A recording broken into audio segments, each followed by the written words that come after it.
이재명 더불어민주당 대표가 최근에 더불어민주당은 중도 보수 정당이다라고 하는 발언을 몇 차례 하면서 이게 정치권에 상당히 화제가 되고 있습니다.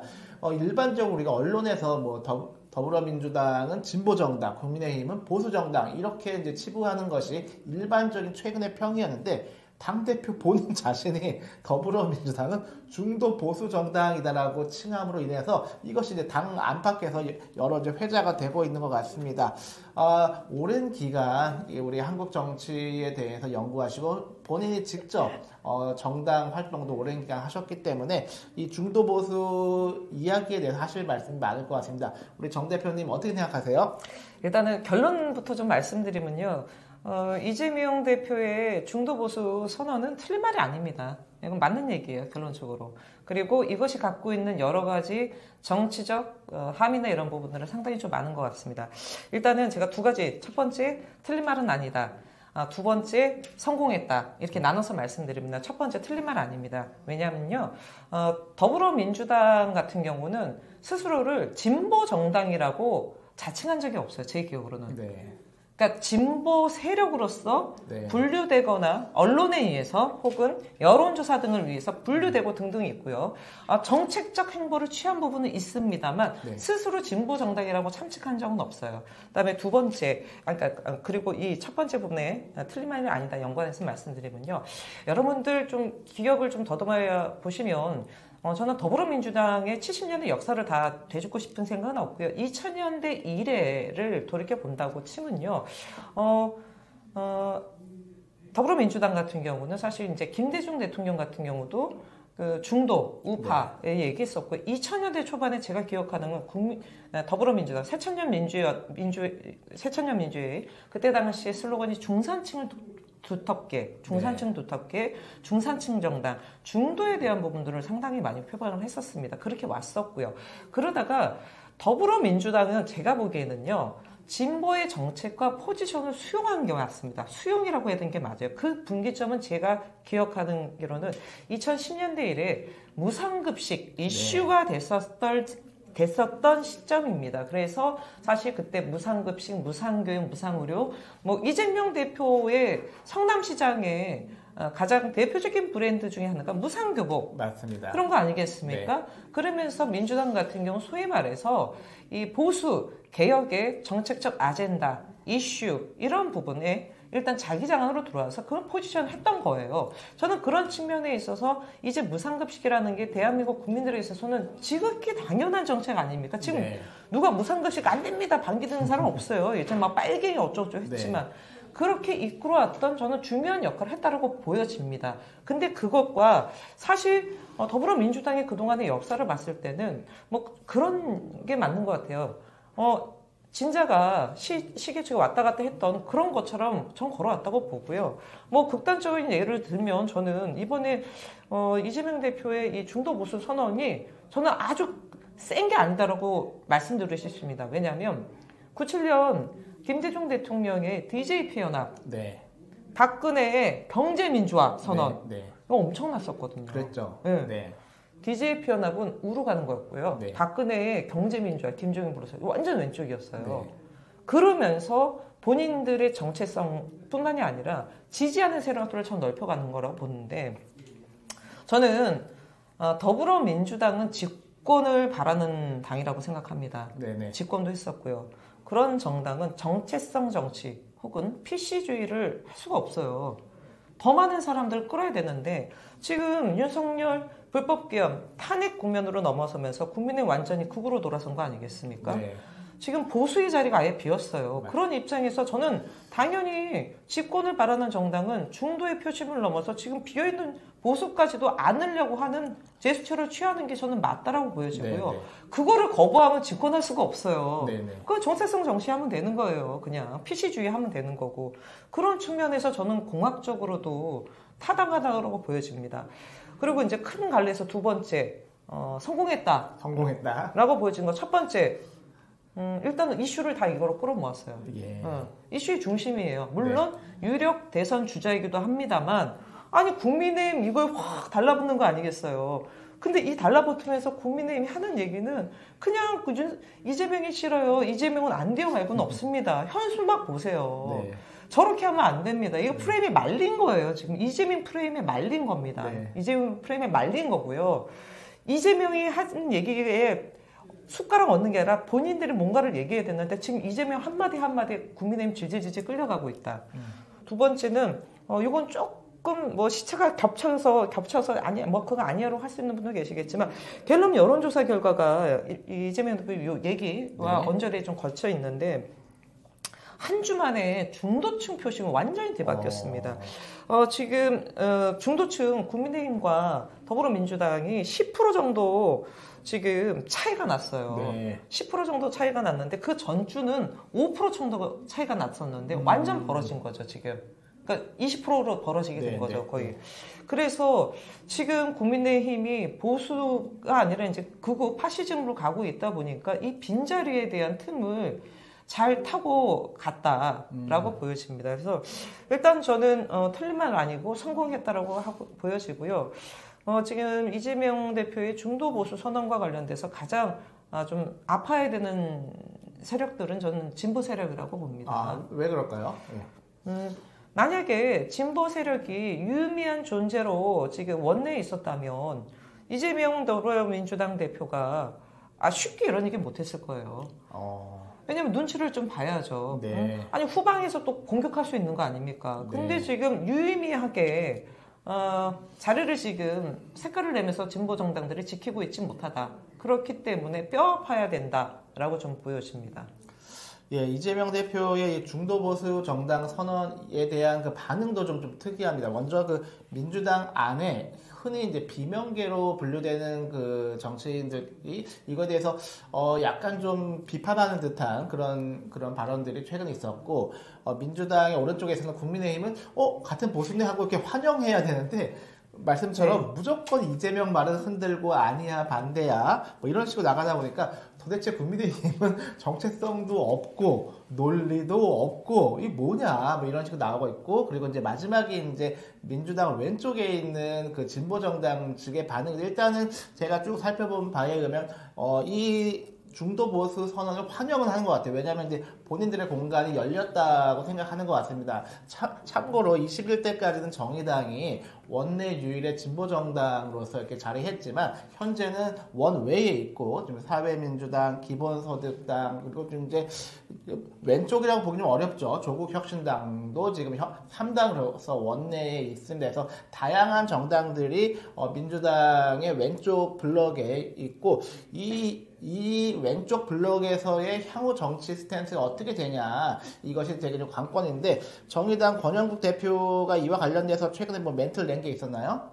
오늘인가 프레시안에 좀 기고를 하신 것 같은데 제가 전체 전문은 다 읽지는 못했습니다만 네. 뭐 지난번 대선의 0.7% 차이에 대한 심상정 책임론 뭐 이에 대한 반박글이었고, 더불어서 이제 중도 보수 선언하는 속에서 다당제 연합 정치가 필요하다 이런 얘기를 좀 하신 것 같아요. 예.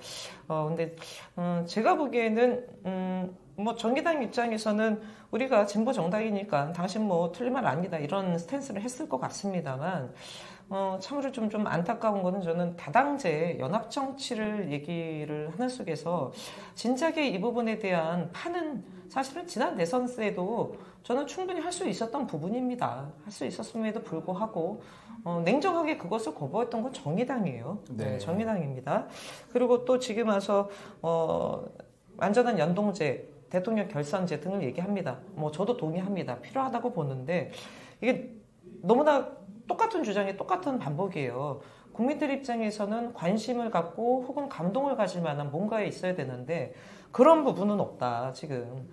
그래서 다당제 연합 정치에 대한 얘기를 하려고 한다면 그에 상응하는 뭔가의 제스처가 좀 있어야 되는데 그런 건 없고 똑같은 얘기 반복한다는 점에서 상당히 아쉽고, 일단은 일반적 국민들의 입장에서 보면 달라진 게 없네, 똑같네 이렇게 보여질 수 있다. 이거는 적절한 제가 보기엔 정의당 스탠스가 아니라고 봅니다. 저는 도리어 내 탓이요 하는 게 국민들한테 그래도 저기가 좀 과거와 달라지는 모습 아닌가? 속상해해야 됩니다. 네. 원내 정당 안 됐잖아요 지금. 아니 이재명 대표가 눈치 볼 수 있는 그런 위치가 아니에요. 그렇게 안 된 상황에 대한 자성과 성찰과 반성 있어야 되는 게 저는 우선이라고 봅니다. 그리고 두 번째 아까 이제 비명계 얘기했는데 네. 제가 이거는 아까 전에 이재명 성공이라고 얘기했던 것 중에 얘기하려고 했다가 제가 깜빡한 부분입니다. 네. 지금 국민의힘은 대선 잠룡들이 많이 있습니다. 네. 뭐 일단은 김문수 장관이 1등은 달리고 있으나 비슷해요. 사실 큰 차이 없습니다. 뚜껑 열어보면 지금 비슷비슷한데 더불어민주당은 안 보입니다. 네. 그런데 이번에 이 발언을 하니까 갑자기 왕 얘기를 하고 나서 저는 요거 잘했다고 보는 거예요. 네. 뭐냐면 뭐 앞으로 좀 지켜봐야 되겠지만 더불어민주당 같은 경우는 국민의힘보다는 대선과 관련돼서 큰 이벤트, 국민적 관심, 와 누가 될까 이 부분은 관심도가 확 떨어진다고 봅니다. 네. 그래서 이 당이 뭐 일극체제 이런 얘기가 있고 다양성 결핍됐다 등등 얘기가 있지만 최근에 지금 이재명 대표가 박용진 전 의원 만났고요. 네. 오늘인가요? 오늘인가요? 김부겸 네. 저기 총리 만나고 등등 일련의 행보도 있지 않습니까? 네.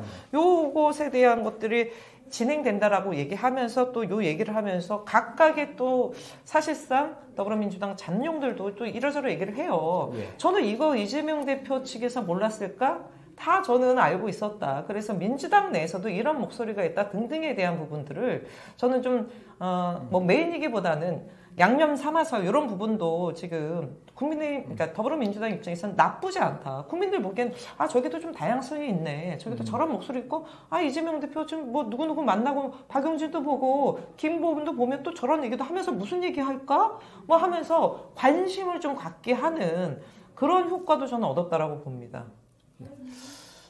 원래 이제 보수와 진보라고 하는 건 상대적 개념이거든요. 이것을 절대적으로 너는 보수야, 너는 진보야라고 지금 이제 국민의힘이 보수를 참칭했다가 극우 파시즘화 되었듯이 상대적 개념이고 시대에 따라 변할 수 있다라고 하는 게 중요한데 민주당의 경우에는 한국에서 워낙 이제 국민의힘이 극우화 되다 보니까 상대적 개념으로 민주당이 진보라고 불렸던 거죠. 언론적인 프레임이었던 것 같고 이에 대해서 이재명 대표가 다시 한번 중도 보수다라고 재천명했던 것 같습니다.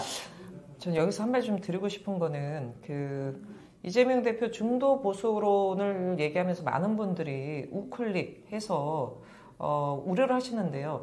저는 이제 이 우클릭이라는 부분에 대한 것들도 이제 다시 한번 좀 정리가 될 필요가 있는 것 같습니다. 저는 바라건대 기존에 있었던 우리가 대한민국의 이 정치라는 게 사실 부침이 많은 정치입니다. 대한민국 늘 시끄럽죠. 그럼에도 불구하고 저는 아주 좀 느리긴 하지만 대한민국의 정치도 나름의 정책적 측면에 있어서 하나하나 쌓아 올리고 서로 간에 수긍하면서 나갔던 부분이 있는 것 같습니다. 앞서도 제가 말씀드렸듯이 뭐 무상급식이나 이런 부분들이 과거에는 저 빨갱이 정책 아니야 그랬다가 지금은 너무나 지극히 당연한 대한민국 복지 정책으로 나간 거지 않습니까? 저는 이재명 대표가 그동안 쌓아왔던 대한민국의 하나하나 올려갔던 이런 정책들을 무로 돌릴 거라고 생각하진 않습니다. 네. 무를 돌릴 거라고 생각하진 않아요. 그럼에도 불구하고 그동안 우리가 좀 더 세심하게 봤어야 되는 정책의 빈 공간이 있다라고 한다면 이 부분에 대한 것들을 좀 열어놓고 얘기하는 부분으로 바라봐야 된다라고 보여집니다. 근데 이걸 뭐 우리 옛날에도 많이 얘기했어요. 좌측 깜빡이 키다 뭐 우회전 했다는 등 등등이 있는데 전 지켜봐야 된다라고 보여지고요. 다만 아쉬운 부분은 간보기는 하면 안 됩니다. 네, 저는 이재명 대표님이 간보기 하면 안 된다고 봐요. 국민들이 또 원하는 것 중에 하나는 뭐냐면 오락가락 하는 것보다는 차라리 그냥 과감하게 나가면서 1점 돌파하는 모습도 저는 많이 기대하기 때문에 그냥 간보듯이 던지지는 않았으면 좋겠다. 요 말씀을 드리고 싶습니다. 네. 민주당이 최근 이제 중도 보수뿐이 아니라 이재명 대표 체제가 성장 담론도 최근에 이제 주도를 하고 있는데 이재명이라고 하는 캐릭터 자체가 성남시장 경기도지사에게 보여줬던 것이 매우 실용적이고 현장에 천착한 정책을 중심으로 해서 그것을 담론화하는 것이 이재명의 스타일이기 때문에 말씀하셨듯이 과거처럼 무슨 뭐 문재인 정부가 뭐 뭐 좌회전 하는데 뭐 우클릭해 뭐 그러한 거에 이재명 대표는 그쪽하고는 맞지 않는 것 같고 정말로 경제와 민생 실용을 중심으로 해서 이것이 우파 정책이건 좌파 정책이건 현 시대에 우리 경제와 민생에 더 어느 게 더 적합하냐 그거에 따라서 이재명 대표는 움직이지 않을까라고 하는 것으로 좀 생각이 됩니다. 네, 저 한마디 말씀드리면 성장 얘기한 거 가지고 비판을 일단은 좀 국민의힘이 많이 하는 것 같더라고요. 아니 저는 과거에 DJ 정부, 노무현 정부, 문재인 정부도 있지만 이 정부가 우리는 성장 안 해요. 붕괴만 해요라고 한 적이 없습니다. 네. 대한민국 성장해야 돼요. 네. 아니 KDI에서도 얘기했지만 올해 경제 성장률 1.6으로 하향했습니다. 지금 대단히 심각한 거예요. 민생 경제는 완전히 지금 파탄 직전입니다. 그러면 먹고 살기 위해서는 당연히 분배도 있지만요. 성장도 해야 돼요. 근데 더불어민주당에서 성장이라는 얘기를 이재명 대표가 했다고 그게 마치 무슨 성역을 침범하는 듯이 호들갑을 떠는 거는요. 제가 보기에는 무지몽매한 사람들이 그런 거고요. 진보도 성장 얘기해야 돼요. 그럼요. 아니 성장 안 하고 그냥 제자리 걸음하면 어떻게 됩니까? 지금 이 전 세계가 AI서부터 정말 급변하고 있는데요. 저는 국민의힘이 이렇게 낡은 프레임을 자꾸만 얘기하다 보니까 최근에 조금 올랐다가 지금 다시 한번 이제 거품이 이제 빠지는 것 같은데, 국민의힘이 이렇게 구닥다리식으로 이렇게 계속 발목 잡기 이런 프레임 씌우면요. 제가 보기에는 대선 있잖아요. 그냥 차라리 포기 선언하는 게 낫지 않나 생각도 듭니다. 예. 이재명 대표의 더불어민주당은 중도 보수 정당이다라고 하는 그 발언 이후에 좌우 모두에서 지금 여러 발언들이 나오고 있고요. 이 사안 앞으로도 더 지켜보아야겠습니다.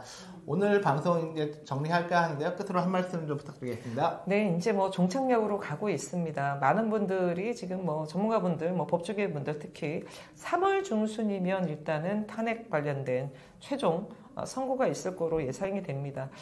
그렇기 때문에 이제 조금이나마 우리 답답했던 우리 시민 여러분들, 또 애청자 여러분들 조금 이제 좀 마음속에 좀 응어리가 조금 풀릴 것 같은데요. 다 또 끝난 게 아니지 않습니까? 또 대선까지 있어야 되고요. 대선 이후에도 지금 앞서 얘기했듯이 저는 대한민국이 앞으로 좀 나가기 위해서는 반드시 짚고 넘어가야 될 것, 반드시 처벌을 해야 될 것에 대한 것들은 분명히 해야 된다고 봅니다. 그래서 지금 국민의힘은 명태균 특검 아마 받지 않을 것 같아요. 받지 않겠지만 어찌됐건 간에 이 김건희를 정점으로 한 공천 개입, 그다음에 국정농단 이 관련된 김건희 그 외에 거론된 이 정치인들에 대한 분명한 수사, 분명한 처벌이 반드시 있어야 되고요. 그것까지 꾸준히 가야 됩니다. 대선 끝났다고 끝난 게 아니기 때문에요. 끝까지 저희가 예의주시해야 되지 않나 싶습니다.